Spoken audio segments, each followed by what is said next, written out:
Bismillahirrahmanirrahim. Assalamualaikum warahmatullahi wabarakatuh.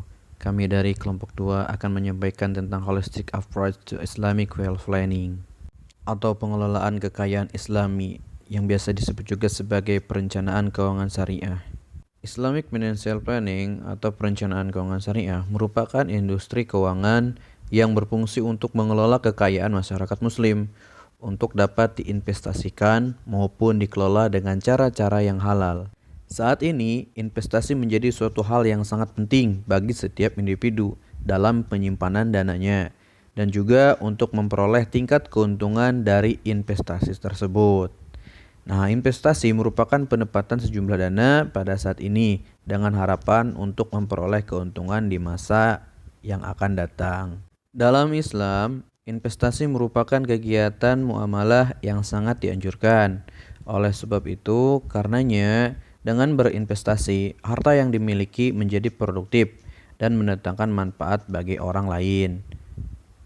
Salah satu bentuk investasi adalah menanam hartanya di pasar modal, baik melalui saham, obligasi, maupun instrumen pasar modal lainnya.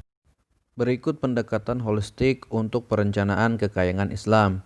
Yang pertama, building Islamic investment portfolio, membangun portofolio investasi Islami. Yang kedua, asset class and allocation process, kelas aset dan proses alokasi.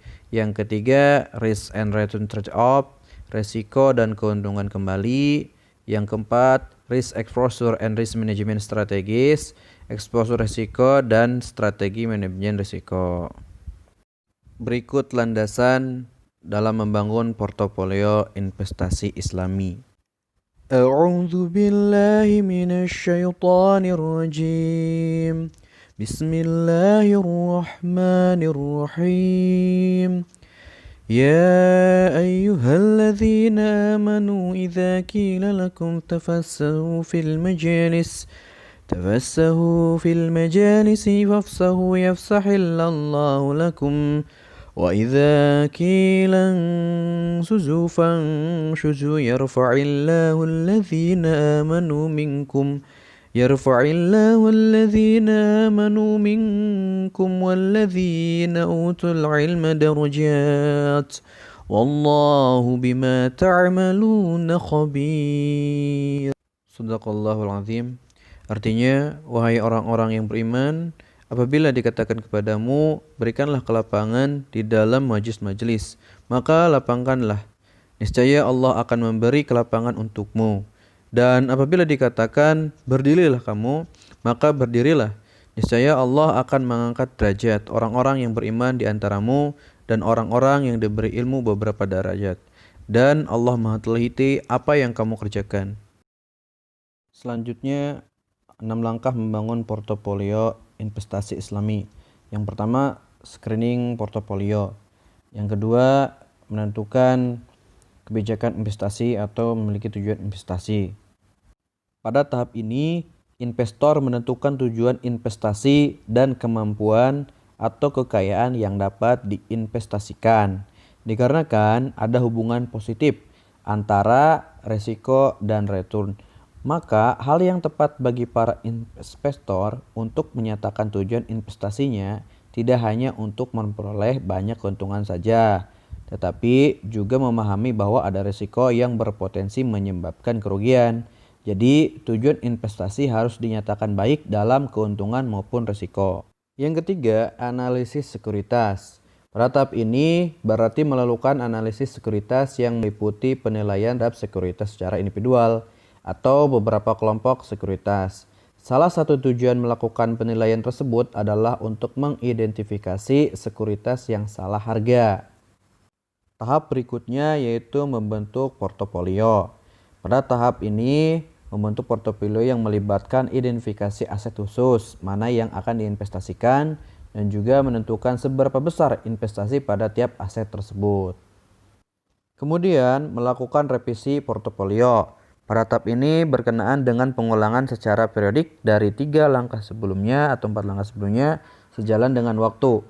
Nah, investor mungkin merubah tujuan investasinya, yaitu membentuk portofolio baru yang lebih optimal.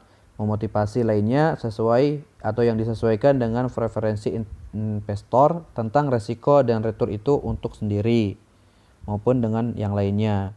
Kemudian pada tahap terakhir yaitu mengevaluasi kinerja portofolio. Pada tahapan ini, investor melakukan penelitian terhadap kinerja portofolio secara periodik. Dalam arti tidak hanya return yang diperhatikan, tetapi juga risiko yang dihadapi. Jadi diperlukan ukuran tentang return dan risiko juga standar yang relevan. Selanjutnya, proses alokasi aset.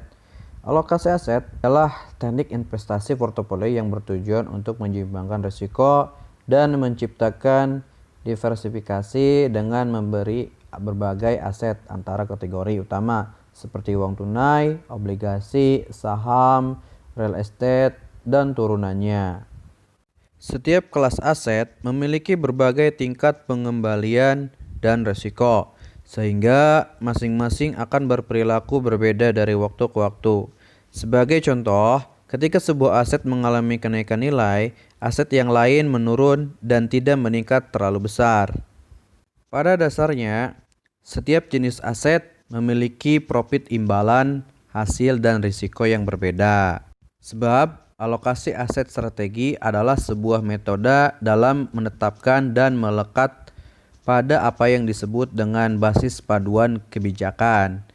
Ini ialah merupakan sebuah kombinasi proporsional aset yang berbasis pada tingkat keuntungan yang diharapkan untuk setiap kelompok aset.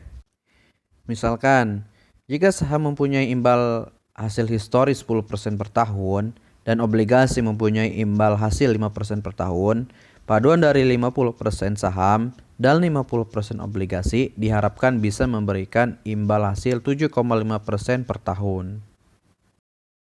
Hal-hal yang perlu diperhatikan dalam alokasi aset yaitu horizon investasi, yang dimana kurun waktu yang diperkirakan merupakan kurun waktu yang diperlukan oleh investor untuk mencapai tujuan investasinya. Kemudian toleransi risiko, yaitu kemampuan dan kerelaan investor untuk kehilangan sebagian atau seluruh pokok investasinya demi meraih imbal hasil yang diinginkan. Kemudian risiko melawan hasil dalam investasi. Semakin tinggi risiko, maka semakin tinggi hasil yang akan didapat. Begitu pula sebaliknya. Yang terakhir, memilih investasi yang baik. Selanjutnya, risk and return trade-off. Risk atau resiko dapat diartikan sebagai penyimpangan antara return yang diharapkan dengan return yang sesungguhnya. Sedangkan return adalah tingkat pengembalian yang diterima oleh investor dalam berinvestasi. Resiko adalah potensi kerugian akibat terjadinya suatu proses tertentu. Manajemen risiko adalah serangkaian metodologi dan prosedur yang digunakan untuk mengidentifikasi, mengukur, memantau, dan mengendalikan risiko yang timbul dari seluruh kegiatan perusahaan. Tujuannya ialah dibuat untuk kerangka manajemen risiko, yaitu untuk memastikan bahwa informasi tentang berbagai risiko yang dihasilkan dari proses manajemen risiko secara memadai dilaporkan dan digunakan sebagai dasar pengambilan keputusan oleh perusahaan. Berikutnya, konsep return dan risiko. Pada bagian ini dibagi menjadi 3. Yang pertama, return realisasi atau return yang telah terjadi yang dihitung berdasarkan data historis. Return ini berguna sebagai dasar penentu return ekspektasi dan risiko di masa yang akan datang. Yang kedua, return yang diharapkan, yaitu return yang akan didapatkan investor di masa yang akan datang. Dan yang terakhir, return yang dipersyaratkan, return yang diperoleh secara historis yang merupakan tingkat return minimal yang dikehendaki investor atas preferensi subjektif investor terhadap risiko. Kemudian manajemen risiko disusun berdasarkan strategi bisnis perusahaan yang dibuat dengan memperhatikan batasan-batasan risiko, yaitu batasan risiko yang akan diambil. Risk appetite merupakan risiko yang bersedia diambil dalam rangka mencapai sasaran bisnis. Kemudian toleransi risiko, risk tolerance, merupakan maksimum tingkat risiko yang bersedia diambil. Yang terakhir, risk appetite dan risk tolerance harus sejalan dengan strategi bisnis, profil risiko, dan rencana permodalan perusahaan. Sekian penyampaian dari kami, kurang lebihnya mohon maaf. Billahi taufiq wal hidayah. Wassalamualaikum warahmatullahi wabarakatuh.